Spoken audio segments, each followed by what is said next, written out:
আমার ভাইয়া তার বিয়ের ঠিক ১ মাস পর জানতে পারল যে আমার ভাবি ৩ মাসের প্রেগনেন্ট। কথাটা শুনে ভাইয়া যে কিভাবে মেনে নিবে বুঝে উঠতে পারছিল না। সে মাটিতে ধাপ করে পড়ে গিয়েছিল। হ্যালো এভরিওয়ান, আসসালামু আলাইকুম। কেমন আছেন সবাই? গল্পটা যে কোনখান থেকে শুরু করব বুঝে উঠতে পারছি না। আমরা ৩ ভাই বোন, ভাইয়া আমাদের মেজো এবং আমার বড় একটা বোন আছে। ভাইয়া ছোটবেলা থেকে বাবা-মার অনেক বেশি আদরের ছিল। কারণ সে একমাত্র ছেলে ছিল।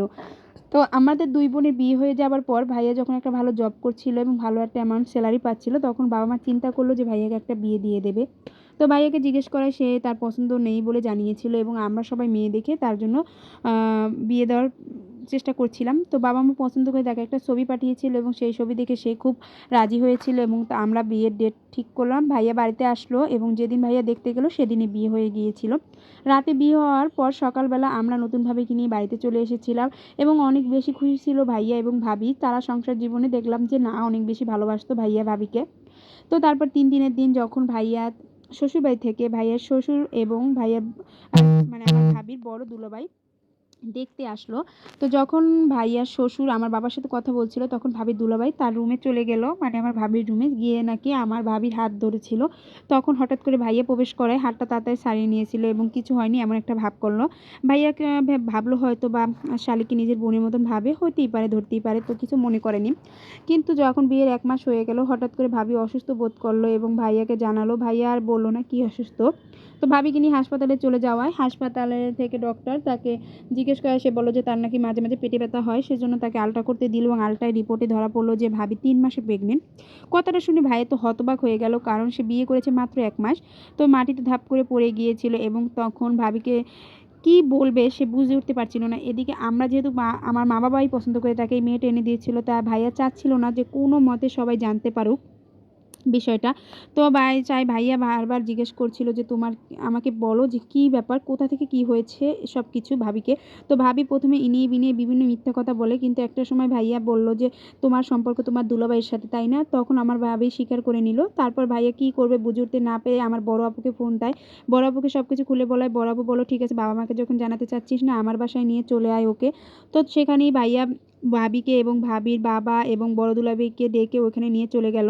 তো সবকিছু ওখানে আলোচনার ভিতরেই ভাবি এবং তার বড় দুলাভাই স্বীকার করে নিল যে তাদের মধ্যে একটা অবৈধ সম্পর্ক ছিল।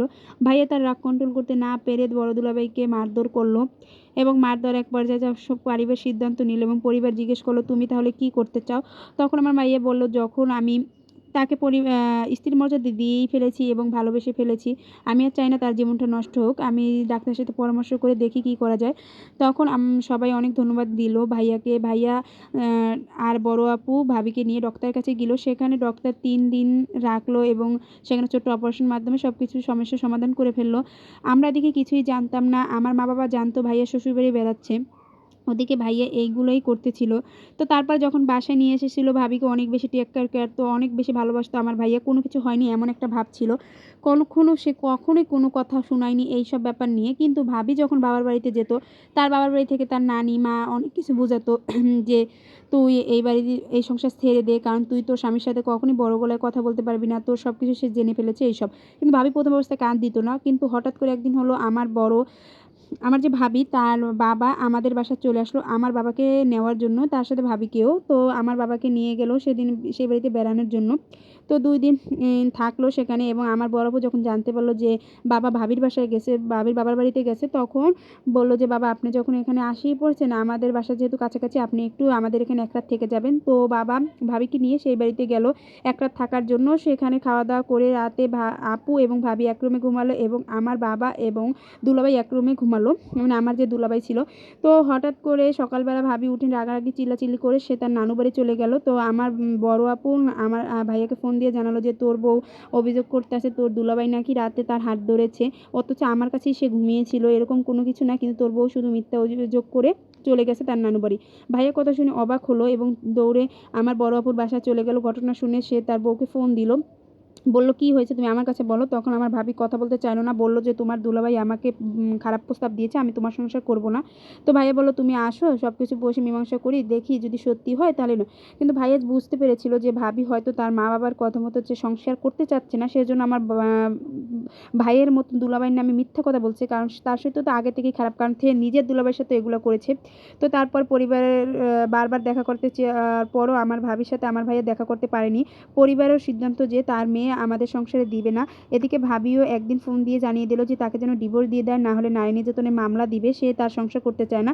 সবগুলো মিলিয়ে ভাইয়া আর কিছু করতে পারছিল না। এদিকে ভাইয়াও চাচ্ছিল না তাকে ছাড়তে, কারণ সে অনেক বেশি ভালোবাসতো। কিন্তু শুধু আমার বোনের বড় দুলাভাইয়ের খারাপ কথা বলে এই সংসার ত্যাগ করতে চাচ্ছিল। তো আমরা কিছু উপায় না দেখে ডিভোর্স দিয়ে দিলাম, কারণ ভাইয়ার অনেক বেশি ক্ষতি হয়ে যাবে। না হলে মামলা দিয়ে দিলে ভাইয়ার জব-টব সবকিছু চলে যাবে। তো তারপর ডিভোর্স দেওয়ার পর তারাও অনেক বেশি খুশি, কারণ তারা দেনমোহরের টাকাগুলো পেয়ে গিয়েছিল। কিন্তু ভাইয়া কোনো মতেই আর নতুন জীবনে ফিরে আসতে পারছিল না। সে স্বাভাবিক হতে পারছিল না। এখনও সে অজরে কান্না করে। আসলে একটা মেয়ে মানুষ চাইলে কি না পারে, তাই না? একটা পুরুষ যে কিনা সবকিছু করতে পারল তার জন্য, আর সেই মেয়েটা লাস্ট পর্যন্ত নিঃস্বার্থের জন্য আমার ভাইকে এত বড় ধোঁকা দিল।